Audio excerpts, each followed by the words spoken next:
Hello, Self, Cosmos, Universe. This is Soul Dr. Nick here, March 17th, 2025, day before St. Paddy's Day, Monday morning, 9 something a.m. About to jump on a call with my founder, Marika, soon. So I'm going to do a little bit more magic mirror work because I was thinking, what else am I going to say? What other video am I going to create? And I'm like, let's just do a little smorgasbord because I'm looking at values, I'm looking at life, I'm looking at commitments.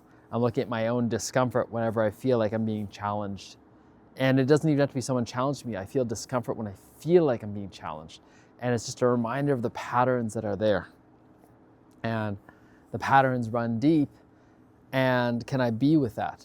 And one of the things right now, is speaking of values first, is I've been doing the Demartini values method more and looking at it. And why I like it is because it's actually trying as much as possible to reflect what's going on in life right now versus what are the kind of aspirational value words we'd use, like, oh, I value spirituality, or I value compassion, or I value ... And it's like, what is my life actually demonstrating right now? And then also to notice that it's how I see my life demonstrating, not what someone else sees my life demonstrating, not the results that my life is demonstrating sometimes too. Because, for example, my first one is my own map of consciousness, my own spirituality, my own self-work, my own self-care. And I know this because that's where I spend most of my time, thought, energy.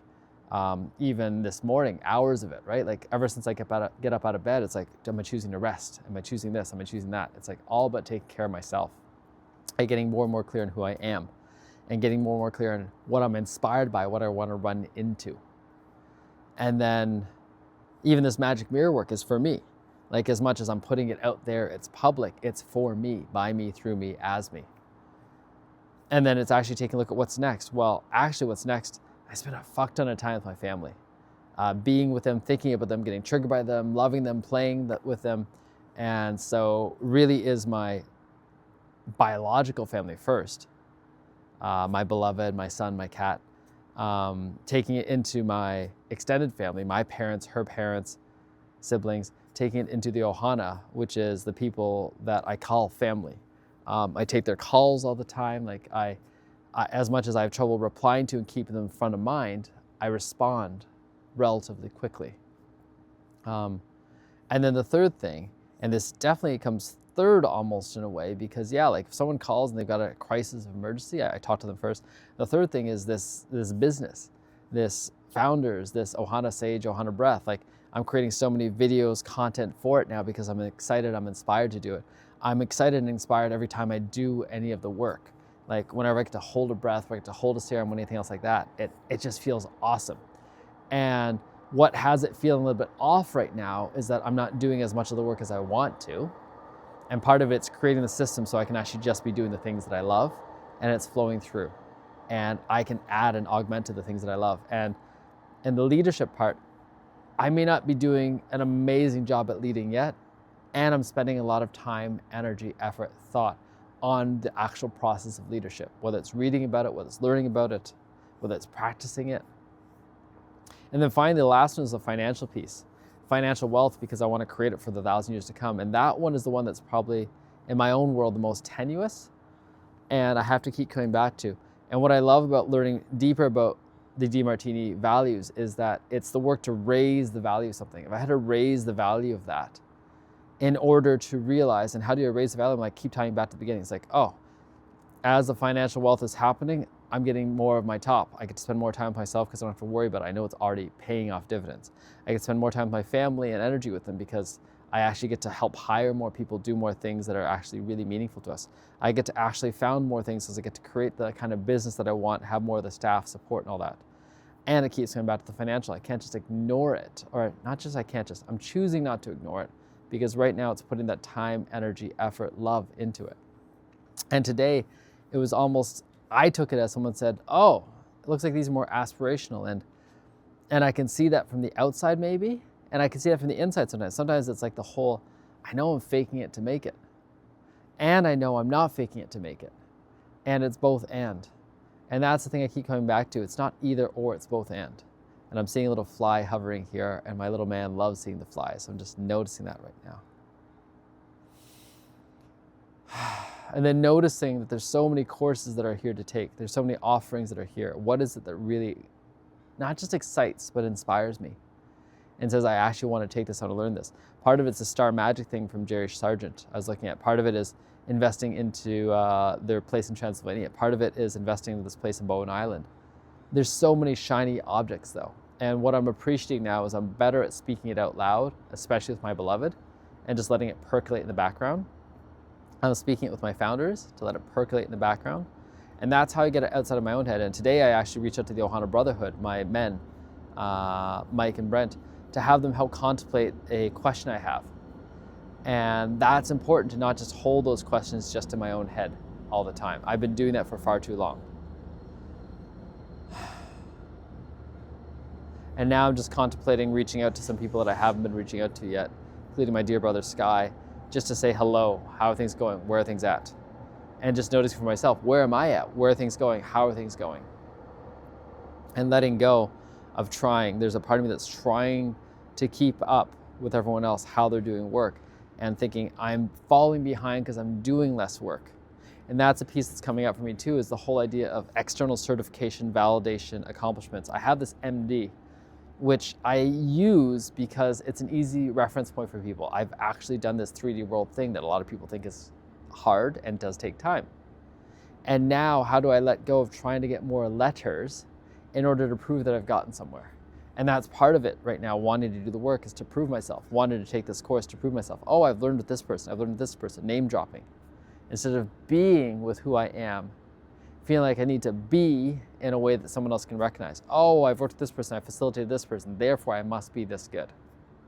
And using that as reference points when it's important. Those are the specifics when it's important. And then seeing for myself, my greatest part of my story that I love is going from MD to soul doctor, is healing from the asthma, is being alive, healthier, more vibrant than I've ever been, is having a child and having a family when I thought that was impossible. And it's finding the values that come out of my voids and being able to better own my past and being able to say, I love my parents, truly love them. And I can speak towards the voids that I felt because it's actually acknowledging that those were there that helped me get more clear on my values. And then noticing that instead of wanting to run away from something, is what I want to run towards. And every day I'm noticing there's something that comes up that makes me think, I just want to run away. I just want to run away. And then how do I look at that and shift it around and say, how's that helping me to see that I've still been running away, and what is it that I want to run towards? I want to run towards being more and more clear on my values. So clear that when someone questions them, like, that's cool. I will still take a moment to contemplate. I will still take a moment to look. And I have my certainty at the same time. And why I'm willing to do both is because I'm certain that I'm uncertain. The only constant is change. And I'm certain that having this default is actually serving me. Having a default serves me. It's just like right now having a default of it's not raining, it's sunny, let's get out in the sunshine and record some more videos. Let's have some more fun out here in the sun and see how that grows. Let's get that little lounger out because man, when that dries off, it's such a fun place to sit and then do my work. And how do I do more of my work outdoors in the sunshine in a place that I want to be versus just the places I have to be? I wonder if that'll leave me dry enough for my call coming up soon. Interesting question. And probably being in the comfort and actually being really clear is good too. Taking a look at how to better support not just mothers in general, but my own beloved. Because it's not easy being a mother now. It's not easy with the sleep deprivation, with the expectations, with the fantasies, with the pressures, with the stress, with all the different ways that we're finding out that we're quote unquote doing it wrong, whether it's exposure to chemicals, toxins, ways of training, learning, schooling, EMFs, being with parentals, in-laws, the rapidly changing environment, the rapidly changing world of screens, the isolation, the nuclear family versus playdates versus real tribe versus real connection, all the different things that come in with the disharmony, with the discordance that comes with actually finding and creating real relationships with people, because we've got different ways of believing and agreeing and forgetting that just because we don't agree on something, it's okay. And it's getting better when we have deeper relationships. There's so many different layers. And then noticing for myself, how often am I speaking up for things I don't need to be? Like I'm telling her how to cook food sometimes. Like, why am I even saying anything? Let her do her thing. Let her experiment. Unless there's something I'm really clear on. It's just such a common pattern. Part of it is in the way that she asks. I'm thinking she's looking for input. And part of it is I feel like I'm supposed to give input. And how do I do it in a way where I'm both giving input and not giving input? Like, I acknowledge that you're asking. I acknowledge you're saying something. I acknowledge I heard that. And I'm acknowledging that I believe in you, trust in you, love you so much that I don't have to say anything unless you really want me to, in which case I will say something, but it's coming from a place I'm not an expert at. And that's okay.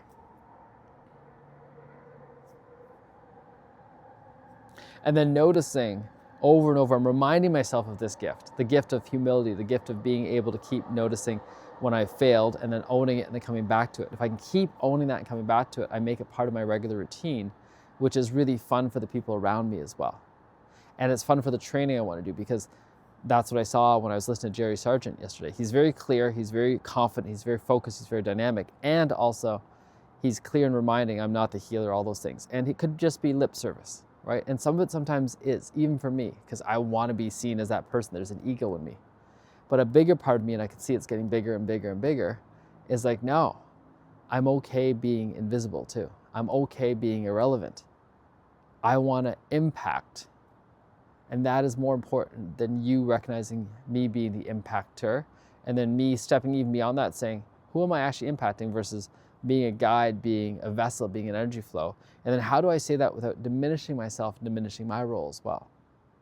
Like, it's that false humility as well that can get grating and that can get me to lose myself. And it's that false humility that has me be different ways in different situations. And that's part of this magic mirror work over and over again, is finding the intimacy into me you see of who I actually am being right now. And putting it on live display, because if I can do this and practice this consistently, how much, not of an armor, but of an armor scaffolding, a structuring of who I am and who I want to be versus who I'm trying to push out so I can maintain the house of cards that's inside. It's the idea of an internal skeleton versus an external armor. The external armor of an insect, for example, if you puncture, if you break that, they will in many cases die because they lose all their fluids and everything else through it. Versus an internal skeleton, you can break some of the soft tissue, and as long as you still have the structure to hold on to, we're okay. And that's still, even looking deeper, is the fabric of the soul, of whether it's, we want to call those original cells, that original energy, that original spark, that is the guiding principle that unifies all the cells in my body, all the cells that we could say is external to my body as well, that's in the near vicinity, to become who I am. And then I keep getting to look back at, who am I? Who am I?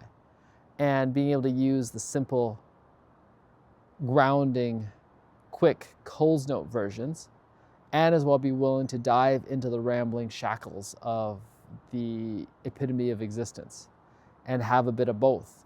And my practice right now I'm coming back to is, okay, what's my name, fame, aim, game, something else like that. It's like, hi, I'm Nick.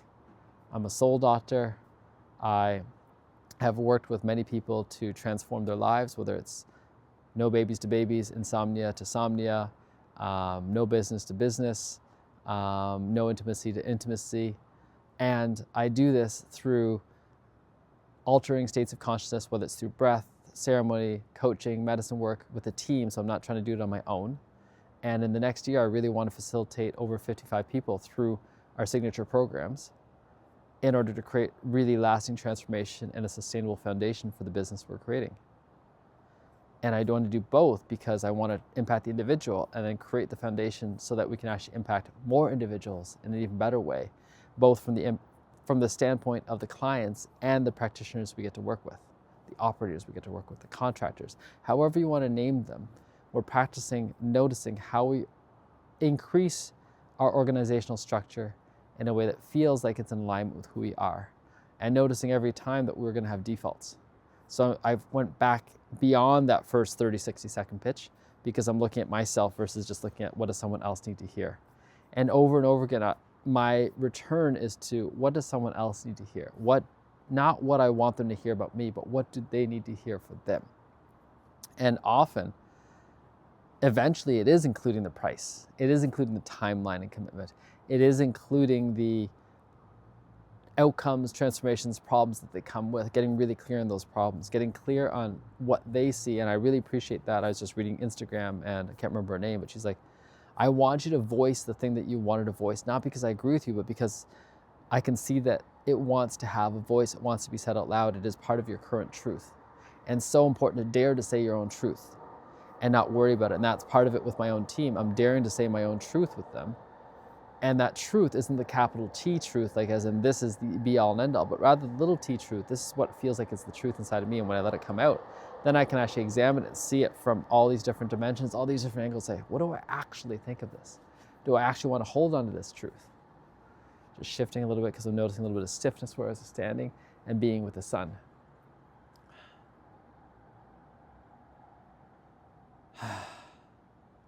And really enjoying this part of the process. It's the unfolding, the unpacking of life right now. And I'm gonna go get prepared, write down a few more things, look at the operator costs, look at my own values, and help to establish how we can support each other's values more and how to look at it differently. Not that my answers are the right answers. That's part of it sometimes. I think my answers are the right answers. I'm holding on to them. And how do I hold on to them lightly and say, thank you for showing things your way? I don't know what the right answer is. I don't know if there is a right answer, how to categorize our values. All I know is that I want to let go of the assumptions and get more and more clear. What it's doing is it is providing more clarity of me and of someone else and how we can interact. And if nothing else, that's serving. And it's almost better. Like that's what it is about new generative AI versus the old AI. Old AI was about putting in precision words like the MBTI. Like these are the specific categories, you're gonna fall into one of those. Versus the new way, which is you're gonna define the categories, we're gonna give you general overviews, and what you create out of this is gonna be so unlike what we expected sometimes that it's actually gonna serve. And each of us is gonna create something unique. And that's what I would love for our new tool to be, is enough guidance and structure to get them there relatively quickly, but enough freedom and play that we get unexpected results. And that's part of the work right now. Okay, that's part of the school of unlearning. That's the unschooling. It's enough freedom to get unexpected results because how this learning is going to go moving forward is so different than what it was before. Even the idea of